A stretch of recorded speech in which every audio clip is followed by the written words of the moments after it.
Me acabo de enterar que tengo que estar acá. Yo estaba con el tema Martínez.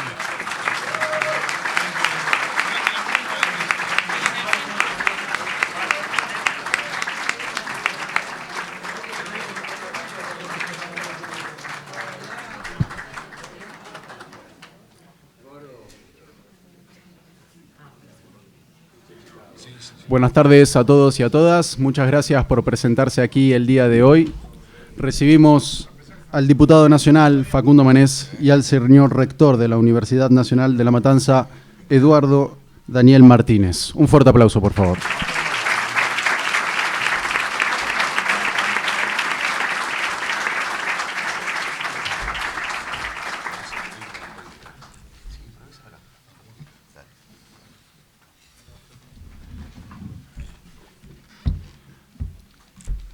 A continuación, le cedemos la palabra al rector de la Universidad Nacional de La Matanza, Eduardo Daniel Martínez. Están boicoteando. Acá, esto es corto. Ahí está. ¿No está enchufado?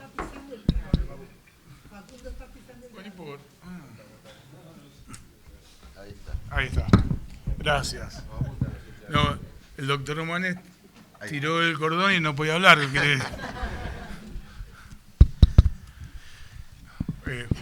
Buenas noches a todos, a todas.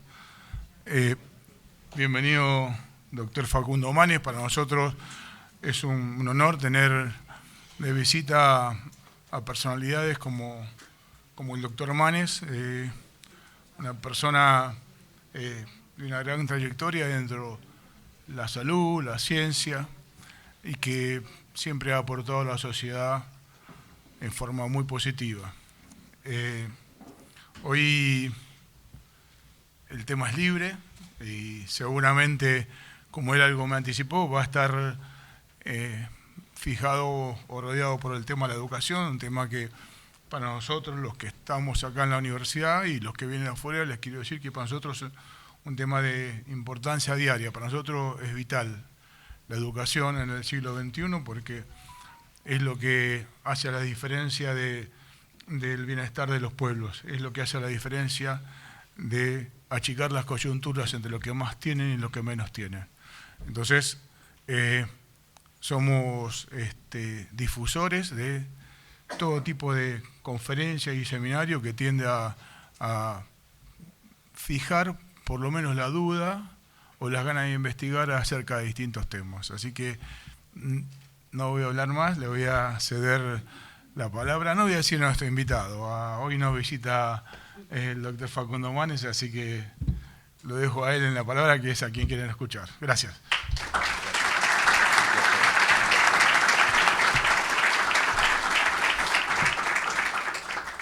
Gracias, señor rector. La verdad que es un gran honor estar acá. Gracias, Daniel, porque lo conozco hace tiempo, por abrirme las puertas de esta prestigiosa universidad. Gracias, Roberto, también, por la invitación y la organización. Gracias a ustedes por invertir lo más valioso que tenemos, que es nuestro tiempo. Como dijo el rector, Daniel Martínez, vamos a hablar de educación, vamos a reflexionar en realidad. Y para hablar de educación tenemos que entender que estamos en un nuevo mundo. Nosotros, antes de la pandemia, ya estábamos viviendo una nueva revolución industrial. En la historia de la humanidad hubo varias revoluciones industriales y todas cambiaron lo que hacíamos, desde el vapor hasta la extracción de petróleo, hasta la conectividad, las computadoras.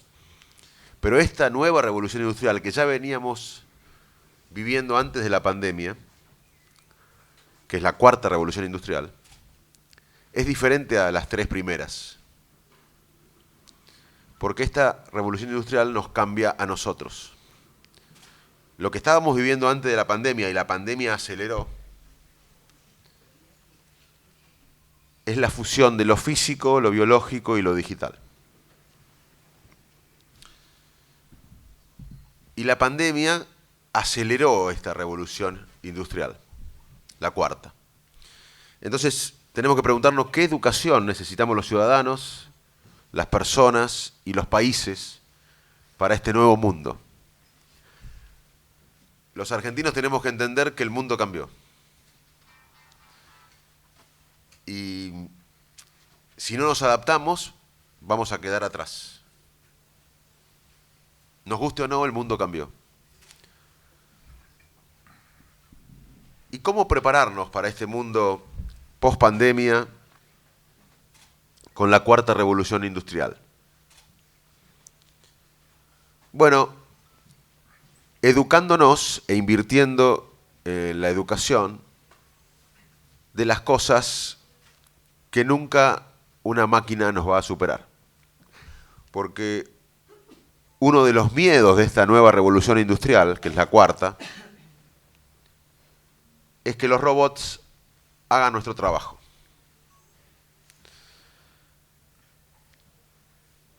Es cierto, va a haber un impacto, y está habiendo un impacto de la robotización en el trabajo, pero si uno se educa, si uno educa a una sociedad, nos educamos a todos nosotros, vamos a tener más posibilidades de conseguir trabajo, porque la tecnología genera otros trabajos. De hecho, Alemania es el país con mayor robotización y tiene un desempleo bajo.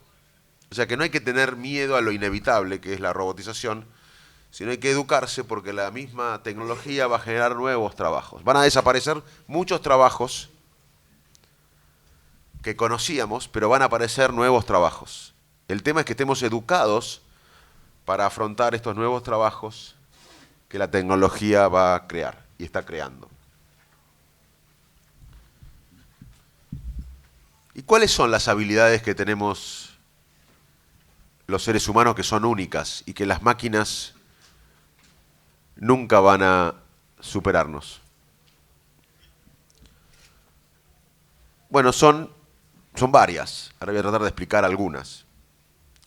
Pero ya el conocimiento enciclopédico, recordar muchas cosas, no va a ser tan importante y no es tan importante, porque hoy estamos a un clic de tener un dato concreto en nuestros buscadores.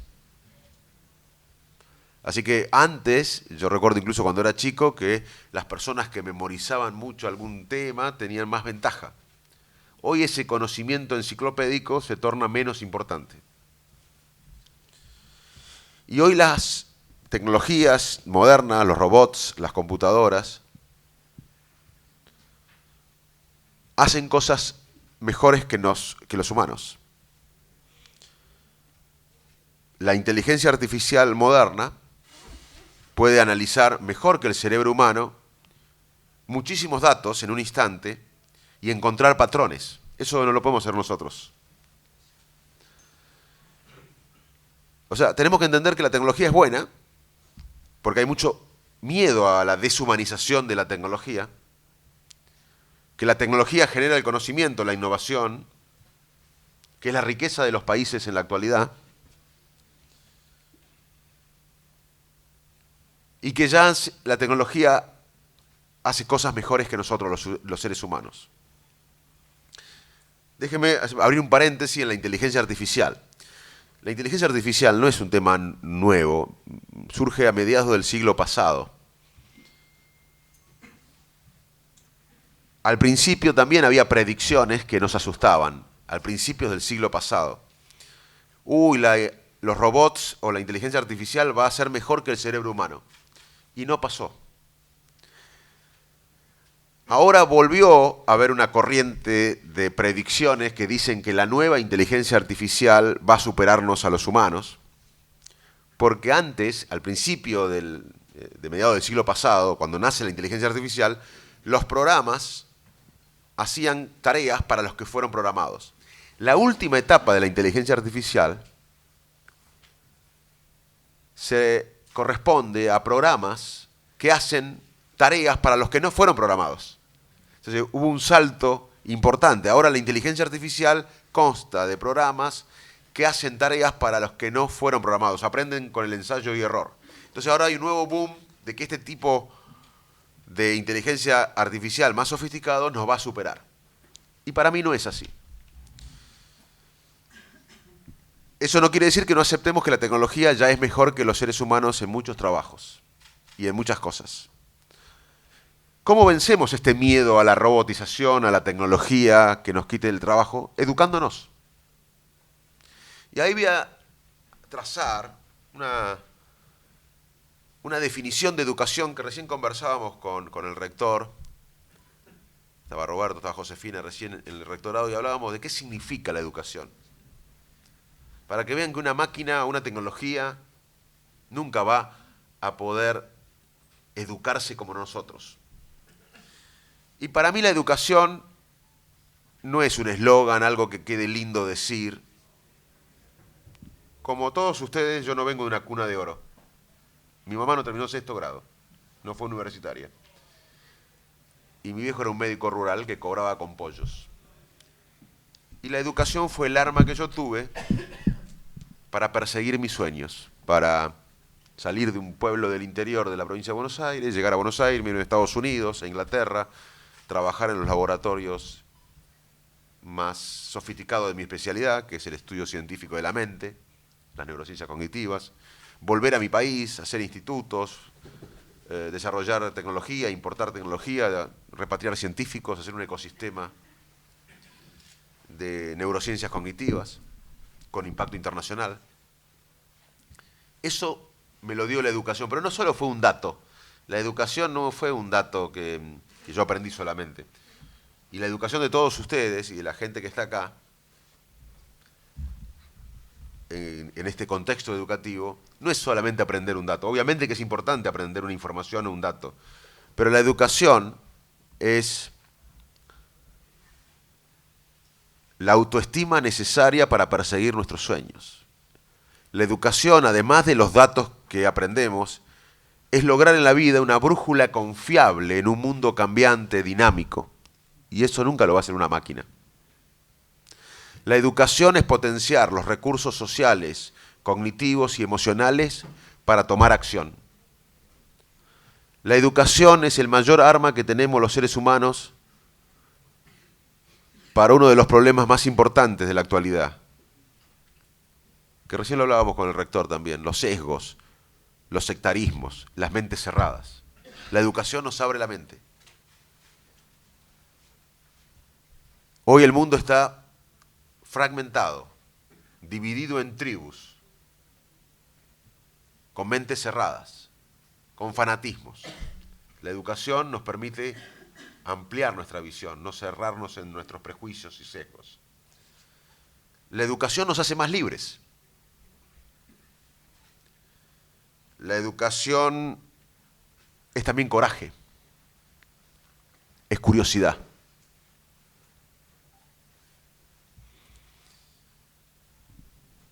Y la economía de los países en el siglo XXI son los sistemas educativos. Hoy los países compiten por los sistemas educativos, científicos y tecnológicos. La verdadera lucha en el mundo hoy entre China y Estados Unidos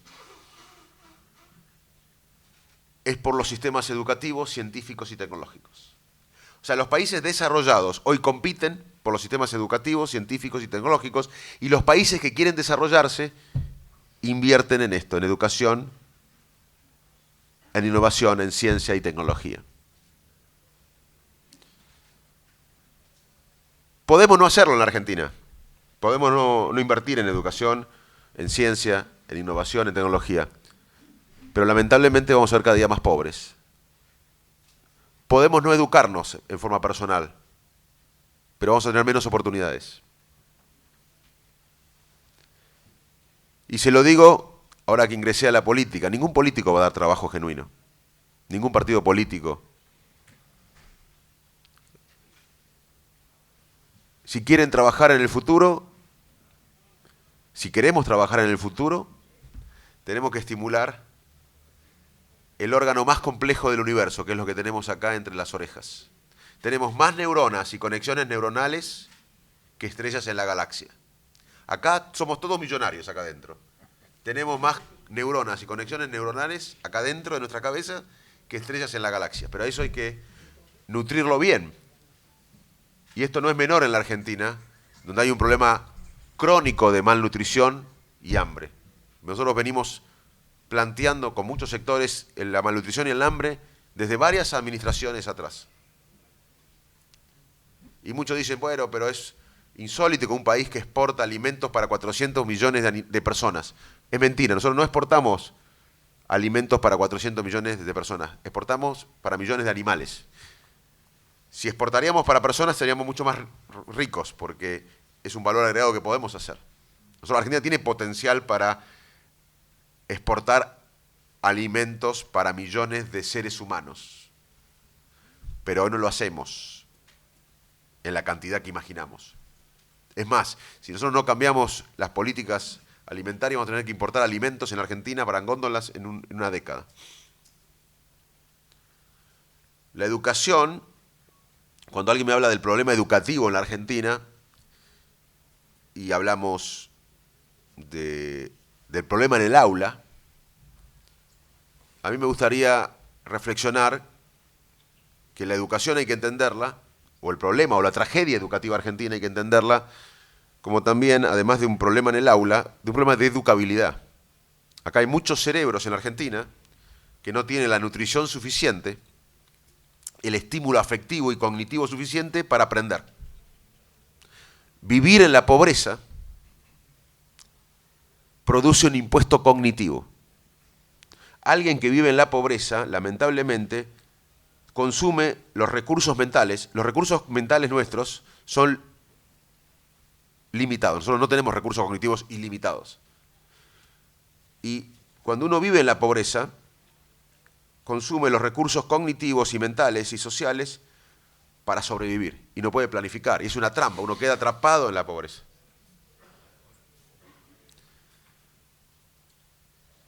Y la pobreza, vivir en la pobreza produce un estrés que también impacta en el aprendizaje. Y en la Argentina tenemos, lamentablemente, índices inaceptables de malnutrición, de hambre, de falta de estímulo cognitivo y emocional que impactan en la educabilidad, en la capacidad de aprender. Hay un estudio del BID que se hizo en Ecuador. Agarraron a chicos de 4 años. Todos los chicos eran de 4 años. La mitad era de sectores vulnerables, pobres, y la mitad de sectores de clase media, media alta. Y a todos los chicos le mostraron, por ejemplo, 60 figuras, no me acuerdo cuántas eran, pero suéter, jarra, vaso, atril, techo, mesa, silla. Imagínense 60 figuras y le pedían que nombren esas figuras.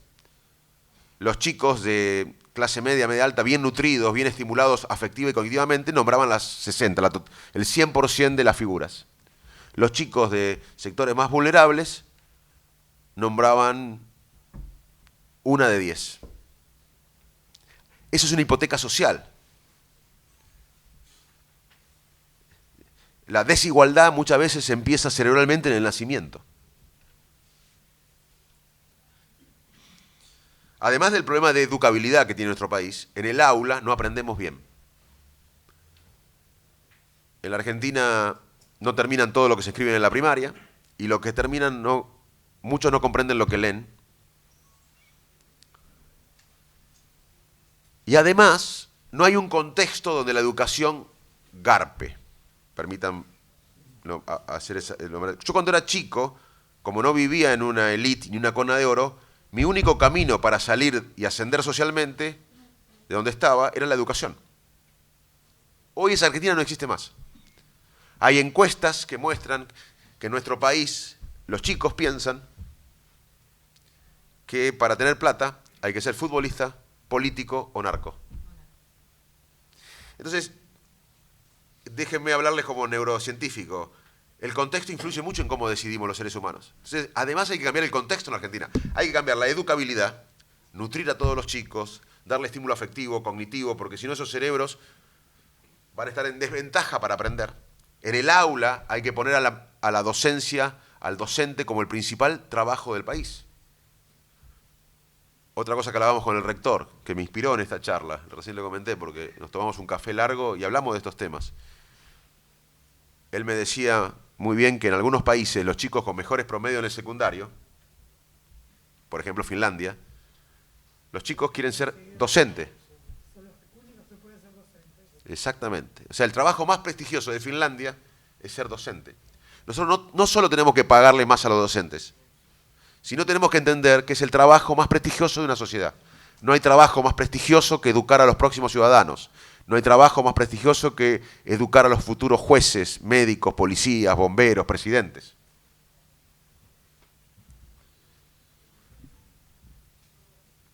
Y tenemos que adaptar la educación a las necesidades del mundo actual. Pero además, tenemos, y ahí viene, además de la educabilidad, de lo que pasa en el aula, empoderando al docente, lo que tiene que ver con el contexto. La Argentina, y en esto nadie puede tirar la primera piedra, ninguna administración puede tirar la primera piedra porque todos fracasamos acá. Todos fracasamos acá. Si uno ve la Argentina hace unas décadas, la calidad educativa era la mejor de América Latina, hoy estamos en el fondo de la tabla, miramos a los vecinos con envidia, incluso nos negamos a no que nos evalúen, y de los dos lados, de la grieta. Más que grieta voy a hablar de fanáticos, de los dos lados, de los fanáticos.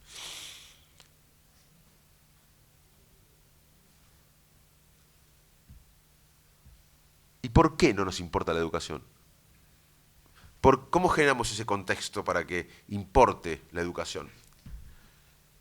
Porque no tenemos un proyecto de país que exceda a una coalición, que exceda a un partido político, que exceda a una administración.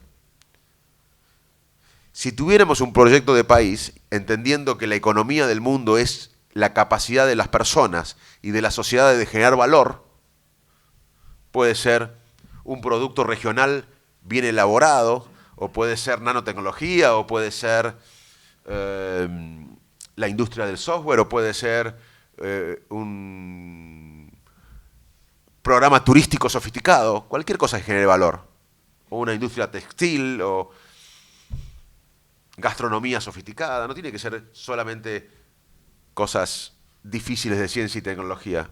Lo que genera valor es cualquier cosa que agregamos valor. Si la Argentina entiende que el proyecto de país debe ser una revolución del conocimiento, y podríamos exportar mucho más en una década en un país no es nada. Si un chico, quiero felicitar a la Universidad de La Matanza porque no solo tiene 65.000 estudiantes, sino además tiene una facultad de medicina, donde me contaba el rector que muchos de los médicos que rinden examen de residencias lo hacen muy bien. Si un chico quiere venir acá a estudiar medicina a La Matanza, de 17 años, de la zona o del interior o de Buenos Aires, ese chico que llega acá a estudiar medicina a La Matanza, ya tiene en su vida, que un chico que ahora, este año vino a estudiar medicina acá, ya tiene planificado en su vida 12 años. Un chico de 17 años que entró a la universidad hoy a La Matanza a estudiar medicina, tiene en su mente planificado 6 años de medicina, 4 de residente de alguna especialidad y 2 o 3 de un posgrado. Son 12 años. Un chico de 17 años hoy, que viene acá enfrente de la Facultad de Medicina de La Matanza, planificó en su vida 12 años. Y nosotros como país no podemos planificar 2.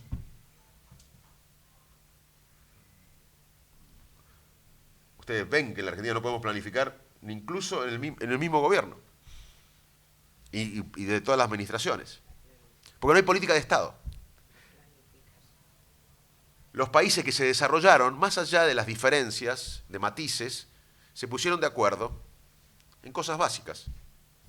Que el conocimiento genera valor, que hay que tener tanto mercado como sea posible, una democracia de mercado, tanto mercado como sea posible, pero tanto Estado como sea necesario.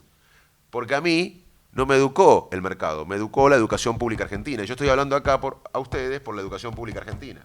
La defensa es una obligación del Estado, la salud es una obligación del Estado, la educación es una obligación del Estado. Pero también tenemos que estimular al sector privado para que genere riqueza. Es un dilema falso, mercado versus Estado. Las dos cosas, obviamente necesitamos un Estado eficiente, honesto, transparente, inteligente, pero ningún país se ha desarrollado sin un Estado.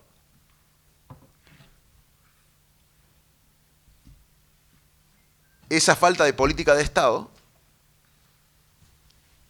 impacta en la economía. El primer problema estructural de la economía argentina es la falta de política de Estado. El segundo problema estructural de la economía argentina es la falta de productividad. Nosotros tenemos una matriz productiva en la Argentina que es bastante primaria. Tenemos que reconocerla. Recién hablábamos también con el rector, que inspiró en esta charla, como ven, y decíamos que los pacientes tienen que reconocer su problema para poder mejorar. Y yo como médico me sentí muy identificado porque siempre lo digo. Si viene un paciente a verme el lunes, yo sigo haciendo consultorio, el lunes viene un paciente y me dice, Facundo, vengo a verte a vos porque tengo ciertos problemas. Digo, sí, tenés obesidad, hipertensión, diabetes, colesterol alto, fumás, tomás, sedentario, una bomba de tiempo. Y digo, mira, vas a tener que hacer dieta, vas a tener que hacer ejercicio, vas a tener que tomar esta medicación, vas a tener que dejar de fumar, dejar de tomar alcohol. Dice, no, yo voy a otro médico que me da pastillita. Bueno, andate, pero si el paciente no entiende que tiene que mejorar y no hace un buen diagnóstico, no va a mejorar. ¿Se entiende? En Argentina tenemos que hablar claro, tenemos que hacer el diagnóstico. Y acá pensamos dos mentiras, acá nos criamos pensando dos mentiras. No sé si le pasó a ustedes, pero a mí me pasó que yo crecí en este país con dos mentiras. Dos creencias que son mentiras. La primera es que somos un país rico en recursos naturales. ¿Ustedes la escucharon eso? No es verdad. Per cápita somos el país 40 y pico en recursos naturales. Y aunque fuéramos primeros en recursos naturales, hoy la economía no se maneja por los recursos naturales. No está mal tener recursos naturales. Argentina podría tener un modelo, inspirarse en el modelo de desarrollo de Canadá, donde tiene la economía, la mitad de la economía tiene que ver con los recursos naturales, más el valor agregado de esos recursos naturales. Acá tenemos muchos recursos naturales, pero hay que agregar el valor agregado. Y el campo tiene un enorme potencial todavía, el agro, la bioeconomía, la biotecnología, la minería sustentable, la minería responsable, la pesca sustentable, la energía, en un mundo que necesita energía, alimentos. Tenemos un gran potencial, Argentina tiene un gran potencial. Y mitad de la economía de Canadá, que es un país que nos podemos inspirar para desarrollarnos, no tiene que ver con los productos primarios, con los productos naturales. Tiene que ver con ciencias de la salud, industria del software, nanotecnología, que acá tenemos todo. Y si entendemos que hay un proyecto de desarrollo de país que vaya más allá de una administración, más allá de un grupo político, vamos a entender que la educación es clave. Como no tenemos proyecto de país, la educación es un silo, como lo es la salud, como lo es la justicia, como lo es la política exterior. O sea, si uno tiene una estrategia de decir, vamos a desarrollarnos en 10, 15 o 20 años, y la manera de desarrollarnos es generar más riqueza a través del valor agregado, necesitamos un pueblo educado. Si exportamos materias primas, no necesitamos un pueblo tan educado. Si exportamos celulares o tecnología, no ensamblada acá, no hablo de ensamblar, que es lo que hacemos, hablo de desarrollarlas. Ahí necesitamos un pueblo educado, un pueblo con salud. En la pandemia nos dimos cuenta que la salud no es solo luchar contra las enfermedades, sino es parte del motor de desarrollo económico. Si no tenemos salud no podemos producir. Eso es desarrollo humano, nutrición, salud, educación. El mayor capital de un país, la mayor riqueza de un país, lo que tenemos acá adentro todos los argentinos.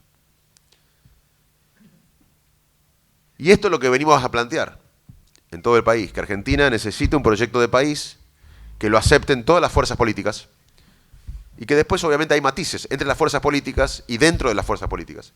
pero nos ponemos de acuerdo en el trazado grueso. ¿Cuál es el trazado grueso? No es tan difícil. Primero, entender que la economía del mundo es el conocimiento.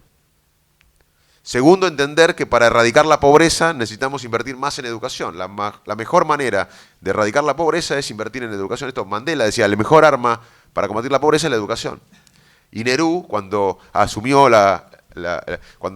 Nehru fue el arquitecto de la India moderna, él asume y empieza a invertir en todo esto. Y le dicen los opositores, pero Nehru, tenemos demasiado problema en la India como para que vos inviertas en innovación, ciencia y tecnología. Y Nehru dice, ¿cuáles son los problemas? Y la pobreza. Y Nehru responde, pero justamente porque somos demasiado pobres, no podemos darnos el lujo de no invertir en lo que nos va a sacar de la pobreza.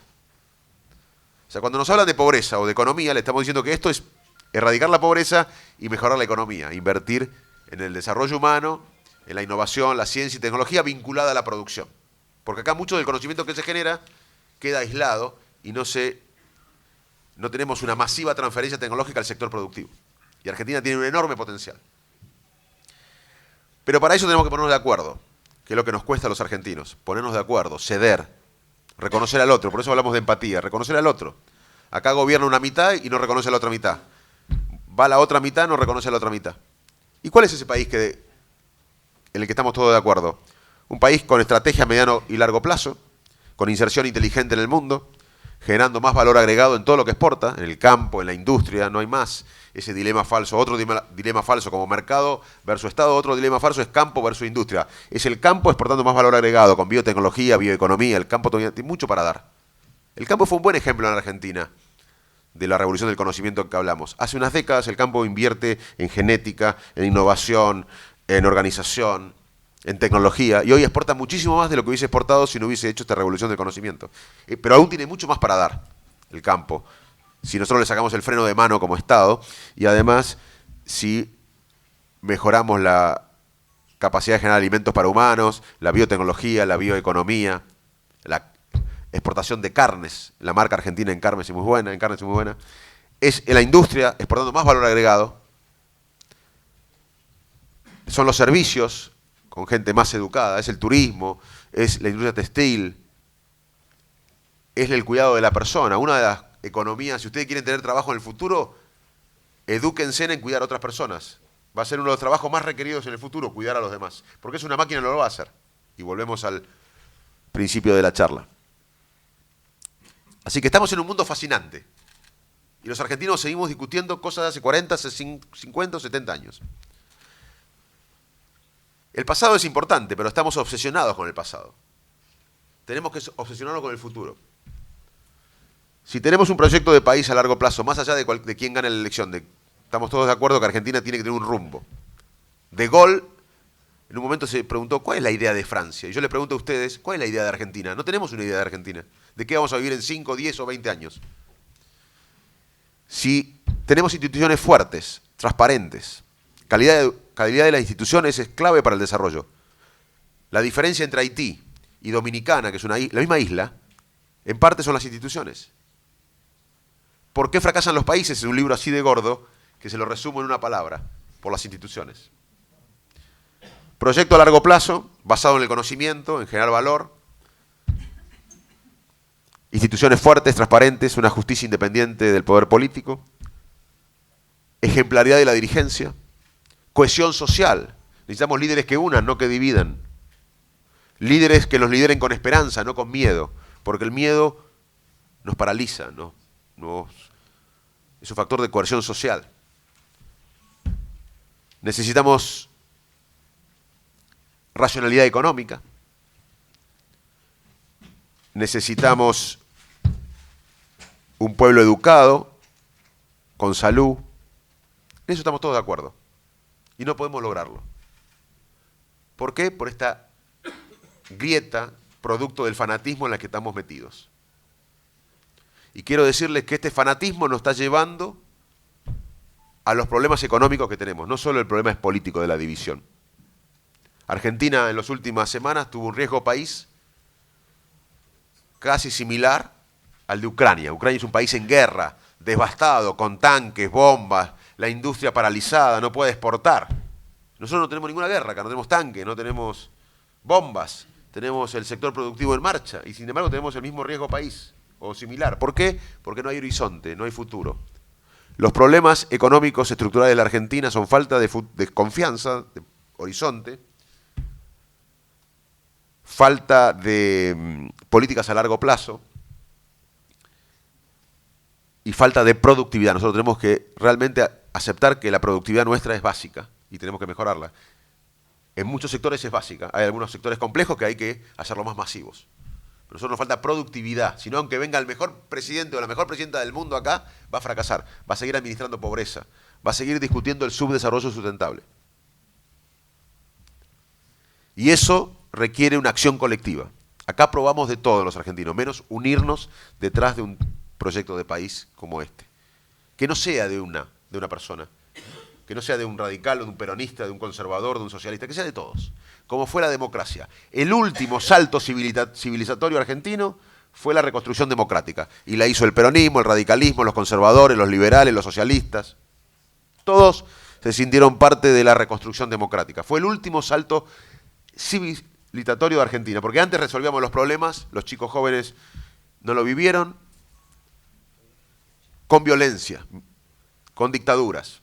Hace 40 años que los argentinos resolvemos problemas económicos, problemas del levantamiento militar, ida anticipada de presidentes, con la democracia. Ahora necesitamos otro salto civilizatorio. 40 años más tarde necesitamos otra vez todos juntos plantearnos cómo va a ser nuestro próximo salto civilizatorio. Y eso es esto que estamos hablando, la revolución del conocimiento. Entender que nosotros estamos acá administrando pobreza, discutiendo el subdesarrollo sustentable, que necesitamos entender que la economía del mundo pasa por la educación, la innovación, la ciencia y tecnología y la capacidad de los países de vincular eso con el sector productivo, y que es exportar más valor agregado. Volviendo a la primera mentira que nos creímos todos, que somos un país rico en recursos naturales, y yo les decía que somos per cápita el país 40 y pico, les doy dos ejemplos. En África, 3 países exportan el 70% del cacao del mundo. Y no tiene ningún impacto en la industria del chocolate. Bélgica, o Holanda, o Suiza no tienen tanto cacao como esos 3 países africanos, pero tienen instituciones fuertes, tienen gente educada, con salud, tienen comercio internacional sólido, tienen confiabilidad, política a largo plazo, etcétera, y manejan la industria del chocolate. Hay 2 países del sudeste asiático que exportan el 70% del caucho del mundo y no tiene ningún impacto en la industria del neumático. O sea, no nos vamos a desarrollar exportando recursos naturales primarios. Está muy bueno tenerlos, pero tenemos que agregarle valor. Y nos viene bien tenerlo, pero no nos alcanza. Y no nos alcanza siempre vivir de un sector. Necesitamos diversificar la economía y más valor en todo lo que hacemos. Es el campo, más valor agregado, la industria, más valor agregado, los servicios, más valor agregado. ¿Y esto quién está en desacuerdo? La otra mentira, con la que crecimos todos, es que somos un país en vías de desarrollo. ¿La escucharon? Yo tengo 53 años, lo escucho desde los 5 años, porque antes de los 4 años el cerebro no recuerda las memorias. Ya en 48 años de vida de desarrollo tenemos que haber desarrollado. Y cada vez estamos peor. Bueno, entonces tenemos que, como el paciente que quiere curarse, reconocer el problema. No estamos en vías de desarrollo. Estamos en vías de desarrollo, las variables económicas. Yo tengo 53 años, lo viví 22 en contracción económica. La calidad educativa la hablé recién. Tenemos el ingreso per cápita antes de la pandemia, 10% solamente arriba del 74, 50 años perdidos. En el 75 teníamos 5% de pobreza, hoy tenemos la mitad de la población, si la medimos en forma multidimensional, viviendo en la pobreza. Así que no somos un país en vías de desarrollo, somos un país que involuciona, uno de los pocos que involuciona sin guerra. Todos fracasamos acá, nadie puede tirar la primera piedra. Lo que tenemos que hacer es reconstruir un país. Como lo hicimos hace 40 años con la reconstrucción democrática, hoy tenemos que reconstruir este país hacia la modernidad. Y esto nos requiere a todos. Esto requiere de unidad en el trazado grueso del país. Después, por supuesto, cada coalición le pondrá su matiz, como pasa en cualquier lugar del mundo. Pero sepan que no nos vamos a poder desarrollar si no nos preguntamos qué Argentina queremos ser. Ojalá que esta charla haya estimulado a que cualquiera de ustedes se pregunte cuál es la idea de Argentina. Muchas gracias.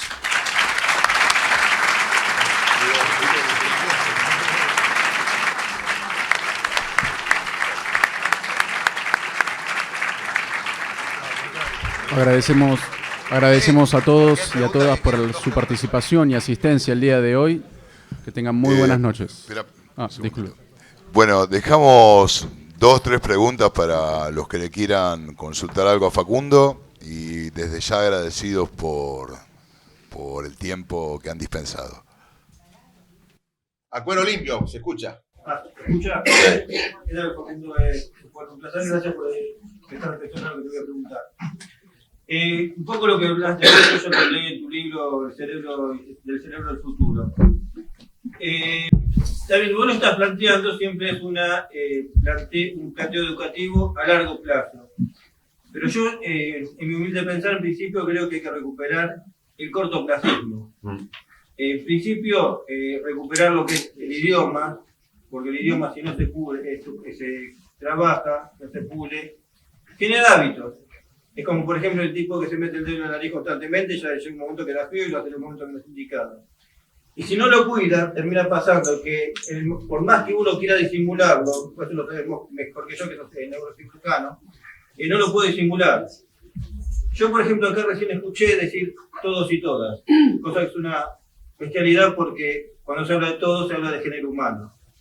Yo lo que te pregunto, porque también no solamente es un tema se habla del idioma inclusivo, se está hablando mal, los chicos están hablando mal.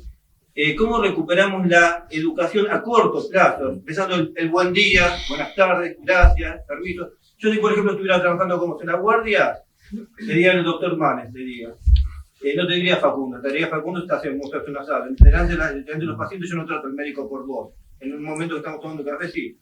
Pero partimos... No, entendí el punto. Te agradezco.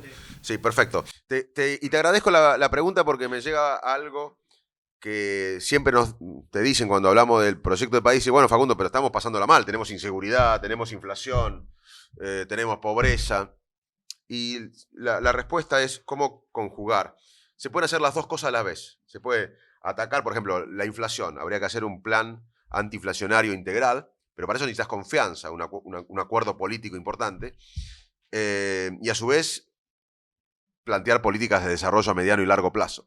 Como los médicos. Los médicos, viene un paciente con fiebre, que es la inflación, la inflación, la brecha cambiaria, el valor del dólar, los diferentes tipos de dólares son la fuga de divisas, son los síntomas.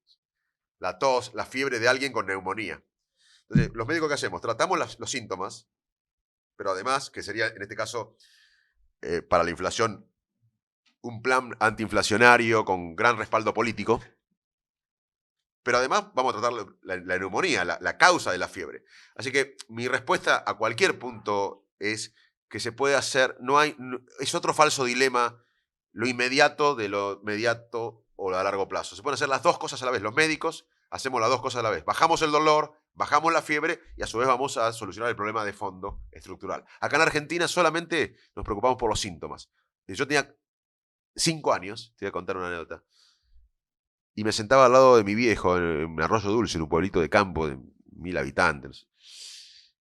A las 11, 10 y media de la noche, 11, un frío, como ahora, hace 48 años, con esas calefacciones que uno ponía de queroseno al lado de uno. Exacto. Y miraba un programa con mi viejo. Y mi viejo le gustaba la política. Y yo en realidad no quería estar con mi viejo. Yo el único momento que lo veía era de noche, entonces quería estar con él. Pero me acuerdo que los economistas, creo que alguno de ellos era alemán, hablaba hace 48 años de inflación, fuga de divisa, dólar, lo mismo que ahora. Los argentinos estamos concentrados en los síntomas. No está mal, pero hay que ir a las causas estructurales de los problemas. Así que, buen punto. Se puede tratar lo inmediato y no es incompatible con el problema a mediano y largo plazo. Si no hacemos el mediano y largo plazo, te aseguro que en 10 años vamos a estar todos acá un poco más viejos hablando de inflación, de fuga de capitales, del dólar. O sea, si no vamos a las causas estructurales, vamos a hablar siempre de lo mismo como hace 50 o 60 años que hablamos. Sí. Vos y después terminamos. Se habló de que la educación es básica. Nosotros no vamos a salir de este estancamiento que tenemos hasta que no se entienda que la educación es un proyecto de Estado que no se puede cambiar con un gobierno. Sí. Bueno, pero acá lo hicimos. Déjame decirte esto. A ver, yo tengo una teoría, yo soy docente. Sí, ya sé. Soy docente. Nos dimos cuenta. Acá todos me conocen, soy docente.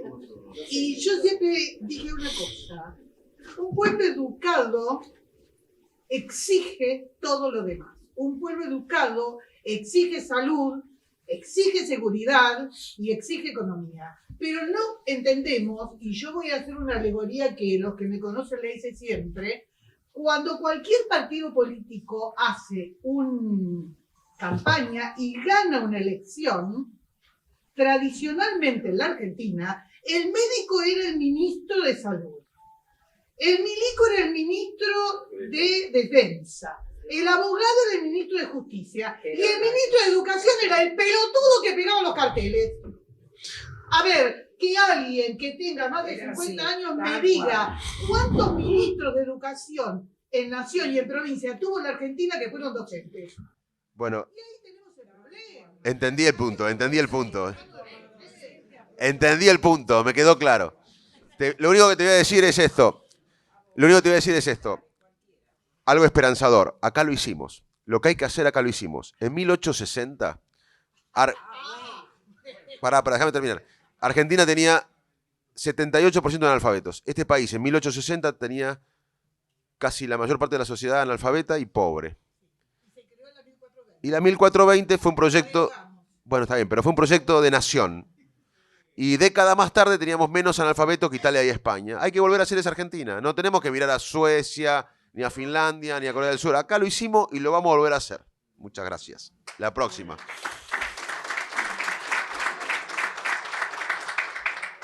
Buenas noches, Facundo. Yo quería consultar porque en un momento de la charla habías planteado que en la Argentina fracasa porque tenemos una grieta llena de fanatismos. En este momento, tu primer año como diputado, justamente dentro de una de esas grietas que Juntos por el Cambio, ¿crees que es posible que haya un acuerdo entre todas estas coaliciones y por fuera, incluso con el Frente de Todos? ¿O sentís que hoy en día la Argentina está muy dividida y va a costar cambiar?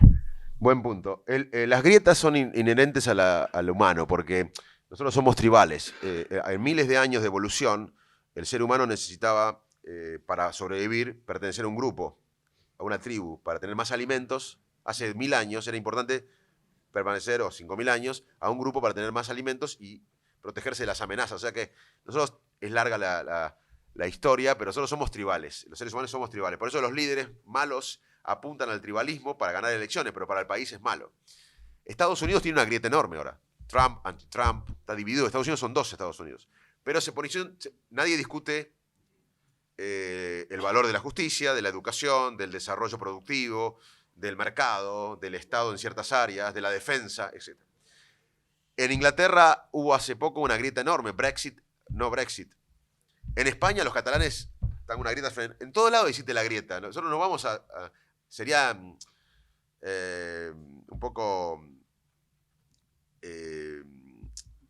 ingenuo la palabra, pensar que vamos a salir de la grieta. Lo que tenemos que lograr, como fue la democracia, algo por arriba. Por eso para mí no existe el centro, porque lo que existe es que logremos un paradigma, como fue en la democracia nadie dejó de ser peronista, ni de radical, ni conservador, ni liberal, ni socialista. Pero todos teníamos un proyecto de nación que era reconstruir la democracia. Nosotros ahora necesitamos algo que salga por arriba. Y estamos trabajando para eso. Yo estoy trabajando todos los días y mucha gente está trabajando para construir una nueva mayoría. Que no sea de los fanáticos de ambos extremos. Que sea una nueva mayoría que permita tener una mayoría legislativa con una voluntad de cambio en la Argentina. Si logramos eso, este país es imparable. Muchas gracias.